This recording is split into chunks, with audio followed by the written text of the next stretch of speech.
Welcome to Her Remarkable History. Remember to subscribe. The dreadful grooming of Elizabeth. Elizabeth was 13 years old when her stepmother, Catherine Parr, married Thomas Seymour.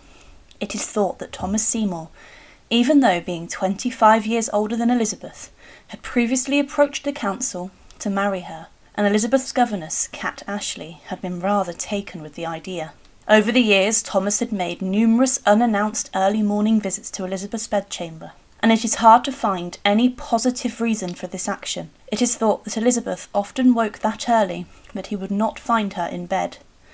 Over time, Thomas Seymour's actions became far too familiar, and this made Elizabeth uncomfortable. He would tickle her and smack her on the bottom, and it is also reported that Elizabeth had the help of her servants to hide in places such as behind her curtains so that he would not find her. Elizabeth's governess only told what was going on after another had confessed when questioned in the Tower of London. Sir Thomas Parry reported that, and if she were up, he would bid her good morrow, and ask how she did, and strike her upon the back or on her buttocks, and so go forth through his lodgings, and sometimes go through to the maidens, and play with them, and so go forth. If this were to happen in today's world, Thomas Seymour would have been grooming Elizabeth, but unfortunately and sadly, Elizabeth would have been old enough to marry Thomas Seymour in the world that she knew. And Thomas Seymour today would have been known as a grooming paedophile, but in Tudor England he was a ladies' man. If Thomas Seymour could turn the head of Catherine Parr, what chance would poor Elizabeth stood? Cat, Elizabeth's governess, was witnessed speaking sharply to Thomas Seymour, telling him off for the inappropriateness of his morning visits. But Seymour protested and declared that he was doing nothing wrong. Cat grew increasingly concerned, having witnessed Seymour arriving bare-legged and in his slippers, as well as trying to climb into bed with Elizabeth. Servants talked, and Elizabeth could not afford to have a scandal attached to her name, especially after the fate her mother had faced. Cat then felt she had no choice but to tell Catherine Parr, but Catherine made little of the incidents and showed no concern. She believed them to be nothing more than horseplay. Accounts include details of Catherine joining her husband in the early morning romps, and on one occasion in the garden restraining Elizabeth whilst Seymour slashed her morning gown. Was Elizabeth a willing participant? My question is, even in Tudor England, how can a girl of 13 be a willing participant if she had been groomed by Thomas? In June of 1548, Catherine caught Seymour embracing Elizabeth, and Elizabeth was sent to Chestnut to the home of Sir Anthony and Lady Denny. 3 months later, on the 5th of September 1548, Catherine Parr died as a result of complications in childbirth. As she lay dying, she refused Seymour's attentions, claiming that he had never loved her. The scene was witnessed by Lady Tyrwhitt, and later Catherine would demonstrate her love for Seymour by leaving everything she possessed to her spouse, which would mean that when he was attainted of treason, her infant daughter would be left with nothing.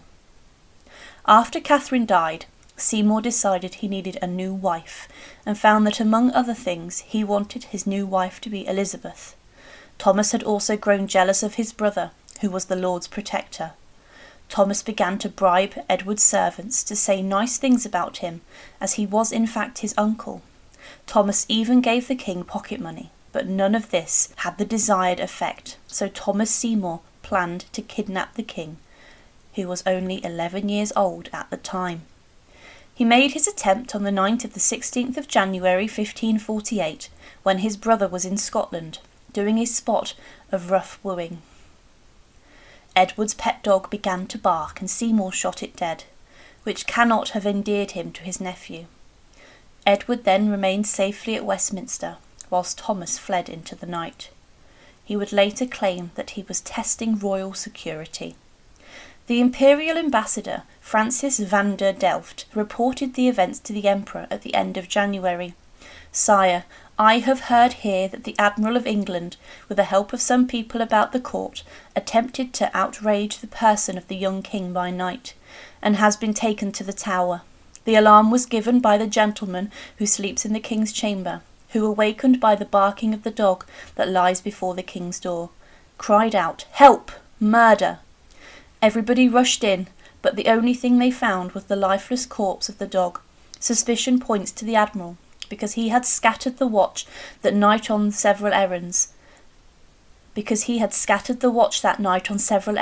and because it has been noticed that he has some secret plot on hand, hoping to marry the second daughter of the late king, the Lady Elizabeth, who is also under grave suspicion. On my arrival in England, however, I will write the truth more fully to your Majesty, having nothing now to go upon beyond the information given by those who repeat common report. 6 months later, Seymour died a traitor's death on Tower Hill. The Bill of Attainder was passed against him on the 5th of March 1549, and on the 20th he was executed. He was charged with 3 counts of treason: 1. Attempting to kidnap the king; 2. Planning to marry Elizabeth; and 3. Keeping armed men at Suddenly with the intent to rebel. Thomas Seymour's plot caught members of Elizabeth's household in the net, and Sir Thomas Parry and Cat Ashley were known associates with him. They were arrested and carted off to the Tower for questioning on the 21st of January. Elizabeth found herself interrogated by Sir Thomas Tyrwhitt, the husband of Lady Tyrwhitt, who was intent on finding out whether Elizabeth had been part of a so-called marriage plot. He stated that he could see in her face that she was guilty. Elizabeth, for her part, may have cried and begged for the release of her governess and Sir Thomas Parry, but she did not incriminate herself, and ultimately she won Sir Robert's reluctant respect, who complained that Elizabeth sang the same song as Parry and Ashley, and that nothing could be got out of her. Parry, who was Elizabeth's treasurer, told what he knew, and this upset Cat Ashley. Cat had been left in a cold, dark cell, and she had not told any tales until it had become apparent that her interrogators already knew everything. But even then she was taken to see Parry to confirm his words. It became clear that Seymour had wanted to marry Elizabeth, that his behaviour in Chelsea was not that of a gentleman. This is how history knows about the frock shredding, and that he had discussed Elizabeth's estates with Parry when Parry had visited Seymour in London. None of them would admit that there had been any plans for a marriage without the consent of the Privy Council. Elizabeth, for her part, wrote to the Lord Protector demanding to know what the Privy Council was doing about the rumours that she was pregnant, and when Somerset wrote back saying that she should name names, she responded by saying it would be better if she was seen. Lady Tyrwhitt was sent to be Elizabeth's governess. It could not have been a pleasant experience for either of them, given that the lady had puritanical tendencies, and Elizabeth was not in a happy frame of mind. Elizabeth demanded the return of Cat, and not unreasonably, given the story that had eventually surfaced, it was felt that she wasn't suitable for the role. Elizabeth set about reinventing herself as a sober and industrious Protestant princess. It is clear from the accounts of the time that Elizabeth liked Seymour and would have married him had the Privy Council given its permission, but the lessons she learnt were to reinforce that love was a very dangerous game that could cost you your life if you weren't careful, and that public image was everything. Thank you for watching, and to support, please subscribe to Her Remarkable History. Thank you.